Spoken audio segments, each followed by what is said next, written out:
Hello, welcome to the U.S. Commission on International Religious Freedom webinar series entitled Systematic, Ongoing, Egregious Assaults on International Religious Freedom. That's a mouthful, isn't it? But what it means is we're going to be doing these webinars about the worst offenders of religious liberty in the world. And today, not surprisingly, we're focusing on China.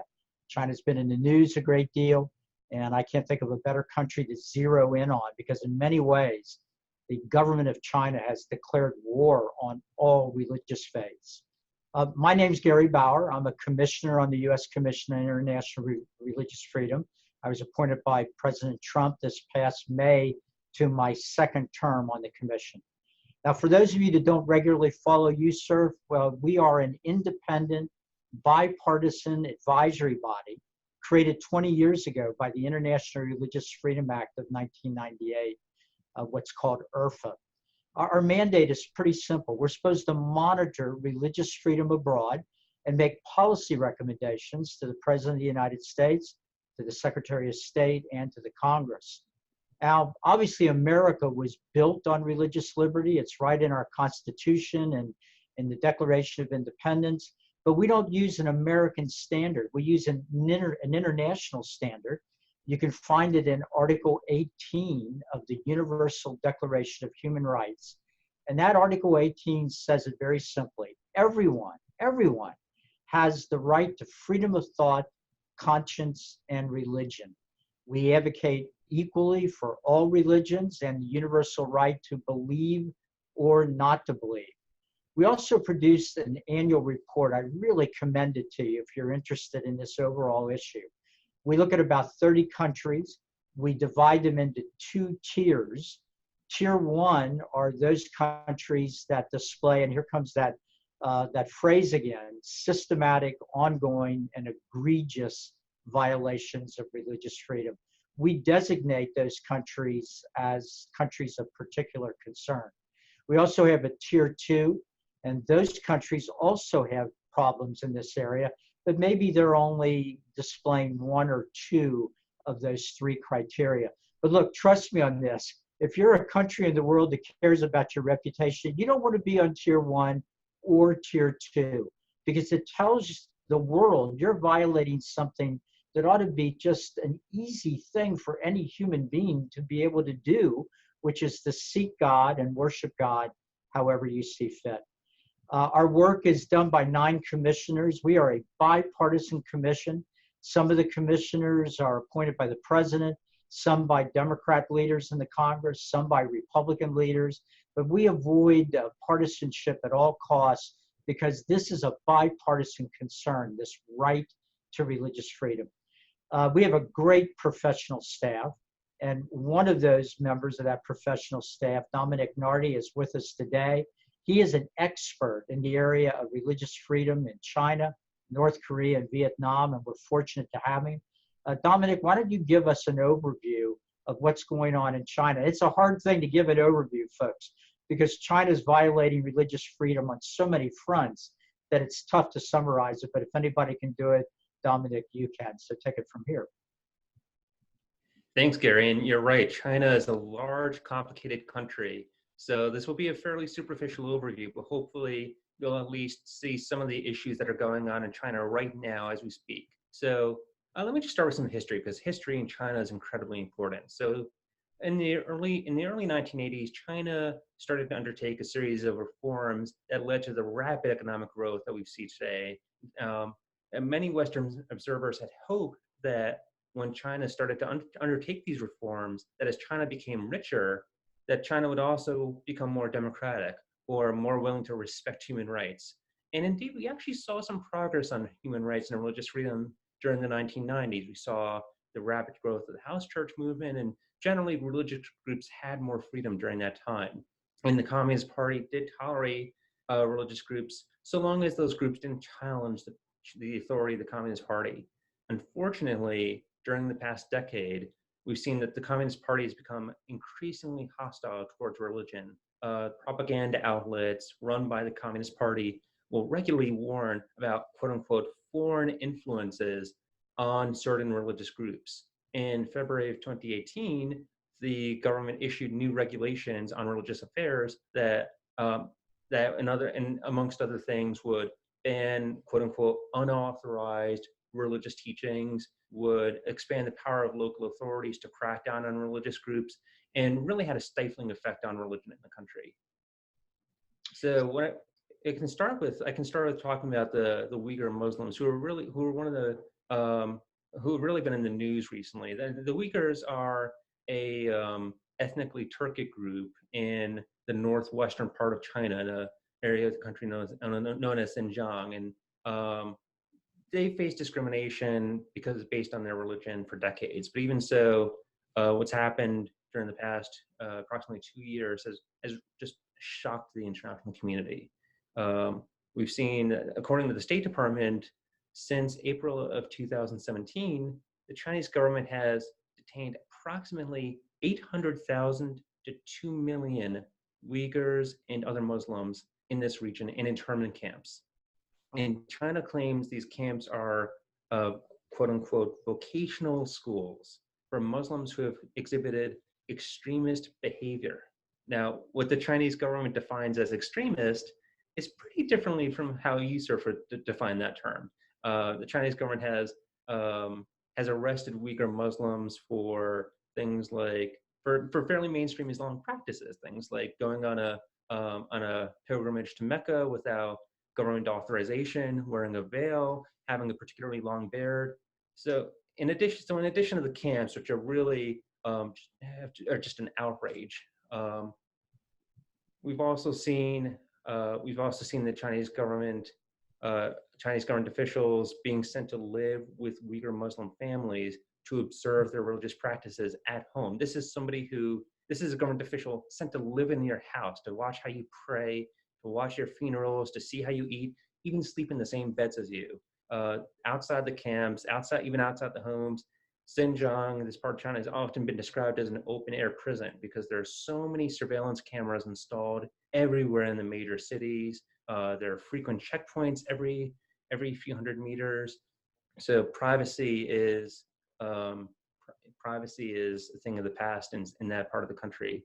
But one of our commissioners, Tenzin Dorji, has adopted a Uyghur Muslim woman named Gulmira Amin. She was arrested in July 2009, allegedly because she started a riot, but she denies the charges. And our commissioner adopted her to represent the plight of all Uyghur Muslims. Dominic, if China was just doing this to the Uyghur Muslims, that would be enough to put them on any list of leading violators of religious liberty. But they're equal opportunity violators, aren't they? What about Christians in China? There's estimates that there may be as many as 150 to 200 million Christians in China, Catholics in China. They've come under significant pressure too, haven't they? That's right. We've seen, as you said, the Chinese government is an equal opportunity violator of religious freedom, and the Christian groups have been hit particularly hard during the past few years. Let me focus on the Catholics first. So in China, the government requires all Catholics to join the state-sanctioned Chinese Catholic Patriotic Association, or CCPA. And not surprisingly, most Catholics in the country are reluctant to join the CCPA and instead worship in underground house churches. And USCIRF has gotten reports of local authorities harassing these underground house churches, arresting bishops or priests associated with them.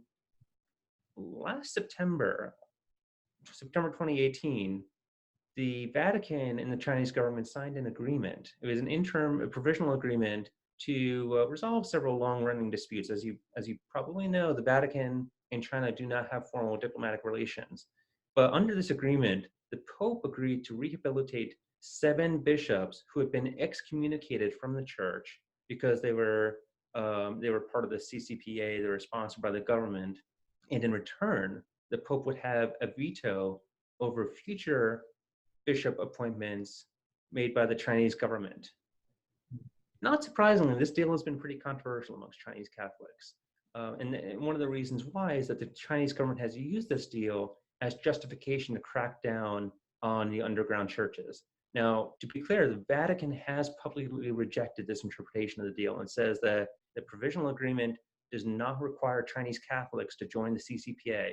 Unfortunately, the deal itself has not been made public, so it's difficult to verify that information. As with Catholics, the Chinese government also requires Protestant Christians to join an official church, and this one is called the Three Self-Patriotic Movement. Again, most Chinese Protestants are really skeptical of this organization. So estimates vary. We don't have a lot of information on this, but more than half of Chinese Protestants will worship in underground house churches instead of this official Three Self-Patriotic Movement. During the past year, USCIRF has gotten a lot of reports about government authorities raiding these underground house churches, including prominent mega churches like the Early Rain Covenant Church in Chengdu. So pastors associated with these churches have been arrested, congregants have been arrested, and Bibles have been confiscated. It's been a really really critical situation for Chinese Catholics, and even at the point where we've gotten reports that authorities have required churches to hang pictures of Chinese President Xi Jinping instead of Jesus Christ on their walls. Unbelievable. You know, Dominic, I've talked to some missionaries that have worked in China, and they've told me that over the years, Christians literally have had to take their children to lakes or rivers to baptize them because they can't do it openly in their own churches without the government being able to keep a record of it and then ending up persecuting the family. So it's for those of us that live in the United States and enjoy a wide range of religious liberties, no matter what your faith is, it's pretty hard to imagine. You know, I don't know if the average American knows all the different religious faiths that actually exist in China or that the Chinese government comes into contact with. But I bet a lot of Americans have heard the name of the Dalai Lama, who is the leader of the Tibetan Buddhists. Can you tell us a little bit about what's happening in their situation, which has also been going on for years? Sure. And so, as you said, the Dalai Lama is the spiritual leader of Tibetan Buddhism. He actually fled China back in 1959 and went to India, where he currently resides. Now, since that time, the Chinese government has waged a relentless propaganda campaign against him. And Buddhist monks and nuns within China who refuse to denounce the Dalai Lama are regularly harassed, arrested, and even expelled from their monasteries. The Chinese government, within the past year, the Chinese government also took an aggressive approach with the Panchen Lama, who is the second highest ranking spiritual leader in Tibetan Buddhism. Now, this is a particularly sad story. Back in 1995, a young Tibetan boy named Gedung Choki Nima was selected as the 11th incarnation of the Panchen Lama. A few days later, Chinese authorities found him, made him disappear, and he hasn't been heard from since. Two of our commissioners, Tenzin Dorji and Nadine Mainza, have adopted the Panchen Lama and continue to advocate for his freedom, but also just ask the Chinese government to let us see him, just to let us make sure that he is okay, that he is in good health, and that he's happy. So in addition to the Panchen Lama and the Dalai Lama, Tibetan Buddhists throughout China face severe restrictions on their ability to practice their faith. Local authorities, Communist Party officials at the local level will join the oversight boards of monasteries, and this gives them a lot of control over how those monasteries are run. So they can essentially dictate the terms of religious education in these monasteries, decide if the monastery is going to engage in any construction. USCIRF has noted that some of the more prominent Tibetan monastic compounds, such as Lurung Gar and Yanchen Gar in Sichuan province, that the government has actually expelled thousands of monks and nuns and forced some of them to join patriotic re-education camps. In some parts of China, government authorities have even banned school children from attending Tibetan Buddhist religious festivals. So it's a pretty dire situation, and as in Xinjiang and as in other parts of the country, it's it's incredibly difficult to get information out. Dominic, there are so many different types of religious groups that exist under all this persecution in China. We probably could take hours going through all of them, but I wouldn't want to move on without saying a few words about the Falun Gong. I've had an opportunity over the years to meet many of their leaders and work with them. They're sort of a spiritual movement that combines meditation exercises with elements of other religions. And China over the years, over the decades, has come down on them like a ton of bricks. And there's even been cases of harassment of them here in the United States. Can you fill us in a little bit on them? Because they're still striving, again, for the kind of religious liberty that we tend to take for granted. Yeah, so the Falun Gong is a movement that became incredibly popular during the 1990s, and some estimates say there were 80 million members during that time period. Well, not surprisingly, the Communist Party got jealous of its popularity, and on July 20th, 1999, then President Jiang Zemin initiated a crackdown designed to completely eradicate the Falun Gong. So let me be clear there. This is, in China, the practice of Falun Gong has been practiced. It is illegal to belong to this group. And we've received many reports of thousands of practitioners being harassed, imprisoned, even tortured while they've been in prison. One really disturbing allegation is that the Chinese government has facilitated the practice of organ harvesting on Falun Gong prisoners of conscience. Now, the Chinese government claims that it banned the practice of forcibly harvesting organs from prisoners back in January of 2015, but Falun Gong advocates and investigative journalists have continued to provide credible evidence that this is still ongoing. So really something pretty shocking to see in the 21st century. Well, that's quite a summary, Dominic. I can't even imagine. I mean, just taking this last issue that you just brought up, the harvesting of organs. I've seen some of those reports. There are reports that those organs are put up for sale on the black market, and the money goes to the Chinese Communist Party. There have been reports that the organs are used to be given to members of the Chinese Communist Party for health issues they're dealing with. These things, it's like out of a bad movie. You couldn't imagine in the 21st century that we would be dealing with anything like this. And as we both said a little while ago, this is just the tip of the iceberg. There are many other things we could fill you in on, but let's move on a little bit so that we can talk in more detail about what in the world we can do about this. USCIRF, as a commission, we've been extremely disturbed by the Chinese government's persecution of religious groups for a long time. This year, 2019, we chose to highlight on the cover of our annual report and in the annual report photographs of what's happening to the Uyghur Muslims, and to report in a comprehensive way about all the things China is doing to suppress religious liberty, things that Dominic has talked about, and many other things. I've actually been following this personally for several decades. In the 1990s, I found myself smack in the middle of the debate about the trading relationship between China and the United States. There were some that thought that if we improved that trading relationship, that increased trade with China and the United States would end up making China a more open society and more interested in protecting basic human rights. And as Dominic pointed out, there was a little bit of improvement in the 1990s after China was granted what was then called most favored nation trading status. But that improvement did not really put down roots. And over the years, things have deteriorated.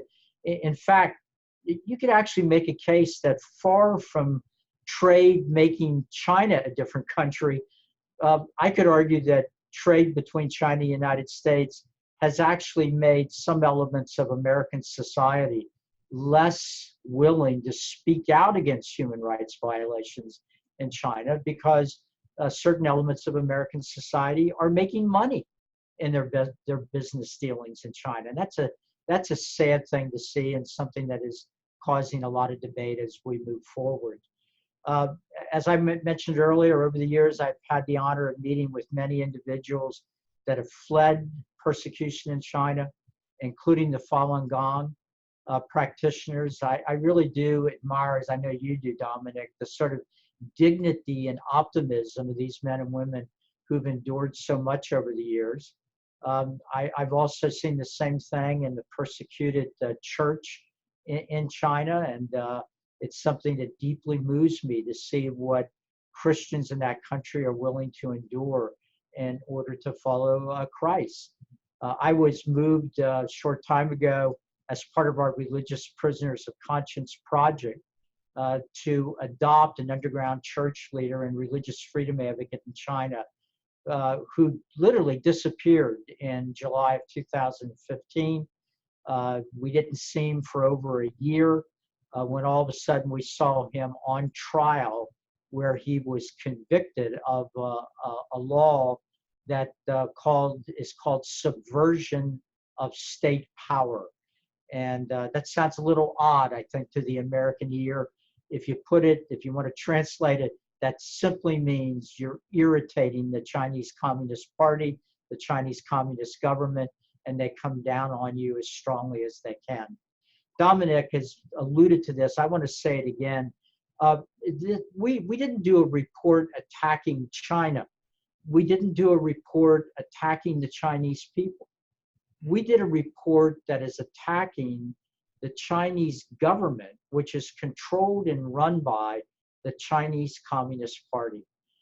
Before the Chinese Communist Party took control 70 years ago, for centuries, Chinese leaders, Chinese rulers tolerated a diverse number of religious traditions within its borders. No longer is that the case.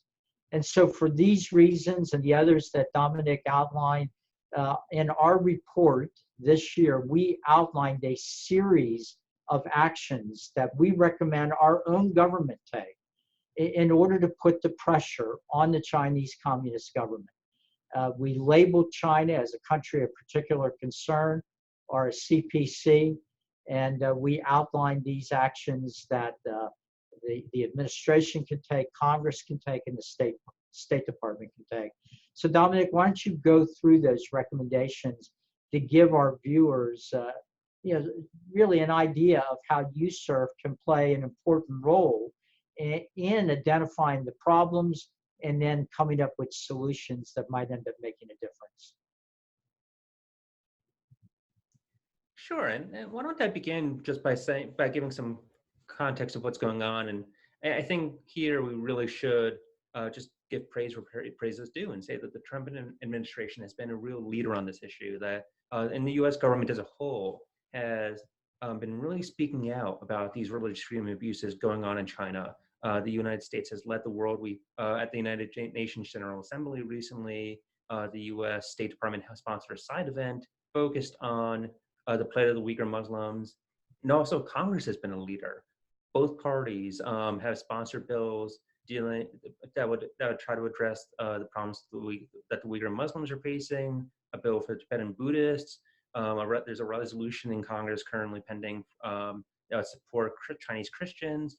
So this has been an area where we have really come together as a country to try to address this problem. Now, that said, I think there's room for improvement, and I think we've been talking about these issues for a while. We know what's going on. We're concerned about them. Now's the time for action. And so, what can we do? First, as Gary noted, the State Department should redesignate China as a country of particular concern, and it probably will, because the abuse, as we've said, the abuses in China are so severe that that's an obvious decision. But I want to dig deeper into this, because the country of particular concern isn't just some label that we slap on a country. It actually carries some sanctions that go with it. So when the State Department designates a country as a CPC, that should mean that state also enacts sanctions targeted at China, at the country specifically because of its religious freedom abuses. Unfortunately, the State Department has traditionally counted other sanctions that it has on China, such as because of national security concerns or any other reason, counts those sanctions towards its obligations under the International Religious Freedom Act. And so to start off with, we at USCIRF call for the State Department to end this practice of double hatting the sanctions, that there should be specific sanctions to show our serious concern about religious freedom abuses. Second, we also urge the administration to use its authority under the Global Magnitsky Act and under IRFA to target specific Chinese officials who are particularly or deeply involved in these religious freedom violations. And the name at the top of that list is Chen Guangguo, who is the secretary of the Communist Party in Xinjiang. So he is the person who's overseeing this mass internment of Uyghur Muslims.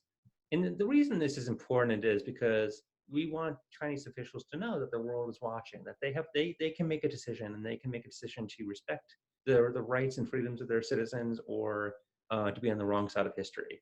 And then finally, this is an international issue. China is a large, powerful country, and so the US has to coordinate with our allies and also our partners in Asia to make sure that there's a regional response, that it's not just the US acting alone, that it's all these countries expressing our concern. It's the international community that's taking action on sanctions or whatever the case might be. And this has been a fairly frustrating part of my work, unfortunately, because there are many countries around the world that, whether they're influenced by the Chinese government through economic loans or military power, are reluctant to criticize China.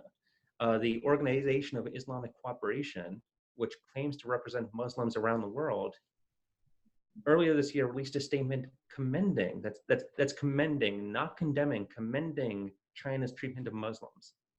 This is just outrageous, and it's going to take U.S. leadership to rally the international community to this cause. But I think history is on our side, and hopefully we'll see that happen soon.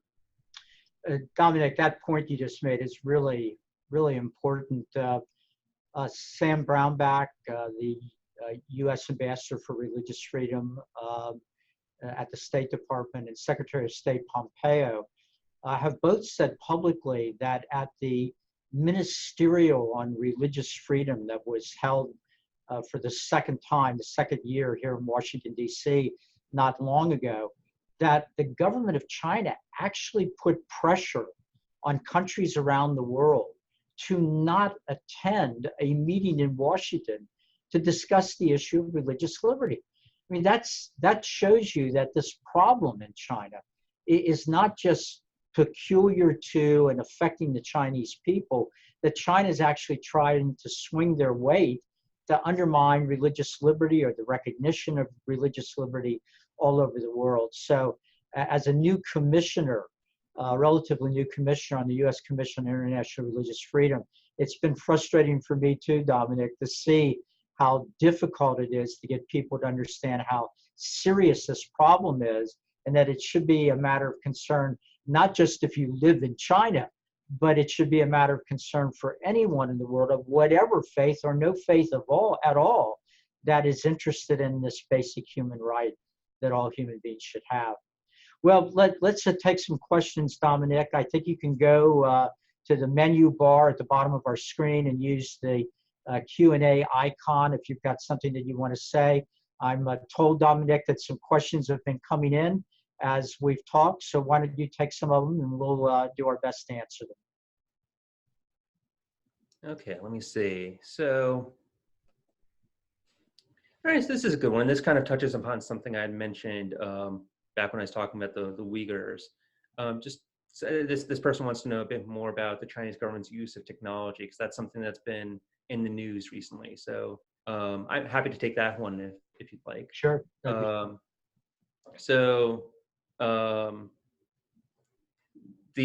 Chinese, this Orwellian doesn't begin to describe what's going on in China. The Chinese government has installed hundreds of millions of surveillance cameras around the country, really to cover public areas, be able to monitor everybody at any time. The government claims that this is to deter crime, but we've seen reports that these cameras are installed outside of houses of worship, so outside of mosques, temples, churches, and in some cases even inside those houses of worship. So when we heard from one person that there were cameras installed inside the pulpits of mosques, inside the pulpits of churches, so that the government could see who attended those worship services. The surveillance has been particularly heavy in Xinjiang and Tibet. So in Xinjiang, there are checkpoints every few hundred meters, and Uyghur Muslims have to go through these checkpoints. Think of it like going through security at an airport. It's pretty intrusive, and it can take a while. Recently, Human Rights Watch put out a report about an app that residents in Xinjiang are required to install on their smartphones. And this is an app that collects data about where these people go, what they do, and at these checkpoints, police can scan this app and get all this information from them. And again, this is not about deterring crime.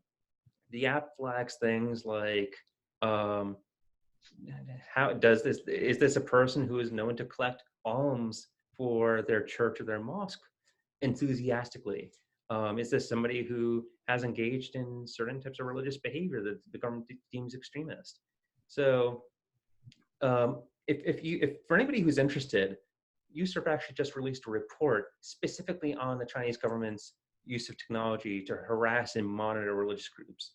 It was about 2 weeks ago, so the report is on our website. You can go there and download it, and technology there are many great applications of technology, but this is also what's going on in China is pretty frightening. Yeah, I really recommend that report. I think it would be really informative reading for anyone. As you just mentioned, Dominic, I mean, we love technology, right? It can better our lives in so many ways, and there are legitimate uses in fighting crime here in the United States to have facial recognition technology with safeguards and so forth. It's wonderful that we have access to all the different things we can find online for information, et cetera.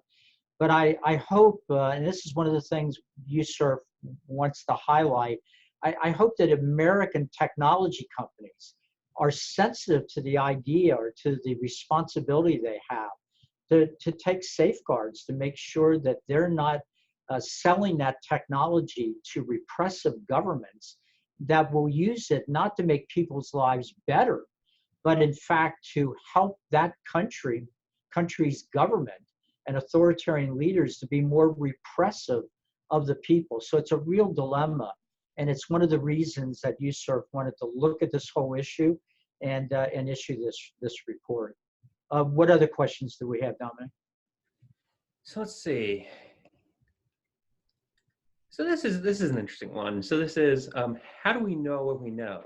Because as I said, it's often difficult to get information out of China. So how do we know about what's happening with the Uighurs and the mass internment camps? And I can take that one as well, because that's it's an area of your expertise, right? And I've had to look at this quite a bit. So yeah, and it gets back to the technology question again, because it's the technology we have that helps us figure out what's going on in China. Exactly. Yeah, technology can be put to good uses and bad uses. So speaking of technology, one of the ways that we can find out what's going on in Xinjiang is through satellite imagery. There have been experts around the world who have looked at satellite images of Xinjiang, looked at certain plots of land back in 2006 or 2015, and seen nothing in that area. And then by 2018, you see these large facilities, these camps surrounded by barbed wire. And barbed wire fencing suggests that the people who are being detained in those camps are not there voluntarily. So we've seen this throughout the region. I think there are several hundred of these facilities now. So experts can look at these images and say, based on the size of the camp and based on features that we see, like barbed wire fencing, like watchtowers, like guardhouses, what's the purpose of these camps, and also how many people might be detained in those camps. And that's one of the ways that we get estimates of these numbers. Another thing is that the Chinese government had posted procurement documents online for these camps to procure services for the camps and construction materials.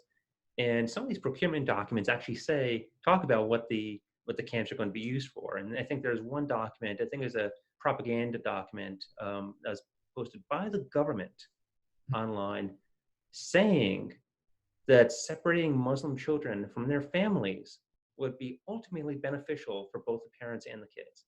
And that's something I think we can agree would be, is not beneficial, that children should have the right to learn their religion from their parents.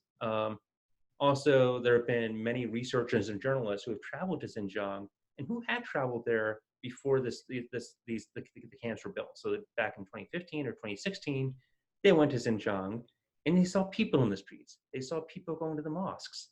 But when they went to the region more recently, they describe it as a ghost town, that mosques are empty, the bazaars are almost empty, that everybody seems afraid. And then finally, we've heard from some of the victims themselves. And there haven't been too many people who have been able to flee the camps or get out, but there are a handful of individuals who have been released for various reasons, and they've testified. I would recommend watching Miracle Tursun's testimony back in November 2018 before the Congressional Executive Committee on China. It's a heart-wrenching testimony, and she describes some of her experiences in the camps. Again, there are gaps in our knowledge. I mentioned that the State Department estimates between 800,000 and 2 million people being detained in these camps. We can't pin down a precise number, but we do know with a very high degree of confidence that we're talking about hundreds and possibly millions of people. But also let's remember, the Chinese government is doing this. The Chinese government is trying to hide this information from the world. If these camps are really so wonderful and are providing wonderful vocational training opportunities, open the camps, let the world visit them, let us see what's going on. Dominic, talking a little earlier about the reach of the Chinese Communist government, I was in New York not too long ago for a special session that was called at the United Nations on the whole issue of religious liberty and some of the things that countries could do. And I was shocked to see at the United Nations a big pictorial display in honor of Communist China. It emphasized photos of Mao Zedong, who, of course, was a Chinese leader many, many decades ago at the beginning of the Chinese Communist Party's control, and who is widely believed by historians of all types to be responsible for the deaths of millions of people. And here's the United Nations, which is supposed to be a voice for human rights and dignity around the world. And China was able to buy what is essentially a propaganda display right there on the United Nations ground. It was very disturbing to see that in New York City at the United Nations. But it shows that there are many abusers of religious liberty around the world. A lot of them are countries that have very little power to sort of project their views all over the place and to promote their views. But China is a rising power. It's powerful militarily. Its economy has grown by leaps and bounds, and they are pushing this worldview they have in every way that they can, which is why USCIRF is so committed to doing everything we can to expose it and to hopefully rally the public and our own government to take as many actions as possible in order to make improvements in this really terrible situation. So what else are people interested in hearing about, Dominic? So let's see. Well, this is not surprising, given that Hong Kong has been in the news for the past few months, actually. There's just some questions about how Hong Kong fits into this, if at all, if it's a religious freedom issue. So I know, Gary, you've been following the Hong Kong protests a bit. So why don't you take this one? Well, a lot of the media has looked at this, what's going on in Hong Kong, legitimately as people demonstrating for just more liberty generally, and that is true. Although when you begin to look at the videos coming out of Hong Kong and talk to some of the people that have been in Hong Kong and then have come to the United States, you end up finding out that a lot of the protesters have sang religious hymns, Christian hymns during the protests. And of course, the main issue that set off all these protests was the desire of the government in Beijing, the communist government, to pull Hong Kong completely under the laws of mainland China. And by definition, that means that the people of China, the people of Hong Kong that have a degree of political liberty and religious liberty now would end up losing that as they came under the laws in the mainland that we've been describing during this webinar. In addition to that, there are a lot of religious leaders, religious missionaries that live in Hong Kong, and then because of the free travel between Hong Kong and the mainland, those missionaries are able to go into China for a couple of days and be able to talk and communicate with citizens on the mainland, and then go back to safety in Hong Kong. So there is an element here of religious liberty that is also involved with, along with the other political liberties that the people of Hong Kong have been demonstrating for. And I have to say, Dominic, I am incredibly impressed by what's been happening over these months. I mean, week after week after week. It started out with students. It's now grown into the business community. If you watch the videos, you see a lot of older residents of Hong Kong standing up for basic liberty, including religious freedom. And so far, mainland China, the Chinese Communist Party, has not been able to find a way to stamp out these protests and demonstrations. So I'm deeply worried about what might ultimately happen. But what's happened so far has certainly been an inspiration to anybody that would like to see freedom generally and religious freedom particularly grow into the mainland of China, rather than see it be stamped out in the city of Hong Kong. Yeah, Hong Kong is this actually might give you some insight into what it's like to be a policy analyst at USCIRF, because we have to make these decisions all the time. Is this a religious freedom issue? Is it about political rights, civil rights, or how do you draw that line between religious freedom and other related rights? And it's sometimes really difficult. And as Gary said, the protests in Hong Kong were started because the government tried to pass this bill that would let the Chinese Communist Party regime in the mainland extradite Hong Kong residents to the mainland for trial. And as we all know, courts in the mainland are not free and fair, but courts in Hong Kong are actually have a very good reputation. So it started as a political legal rights issue, but it does have implications for religious freedom. It does have implications for religious groups. And where we draw that line is always, it requires a lot of judgment, and it requires some expertise on the conditions on the ground. I think we've traditionally viewed that the Hong Kong protests are more political in nature, but they are something that we are watching very closely because, again, as Gary said, they're incredibly important for what's going on, not just in Hong Kong, but all of China. Dominic, I've seen a lot of Chinese involvement, right? Chinese Communist Party and Chinese government, communist government involvement in the United States, not just at the United Nations, but there's concerns about other activities here where Chinese citizens whose families are still in the mainland, and those Chinese citizens have come here to go to school, or they might be involved in churches here in the United States.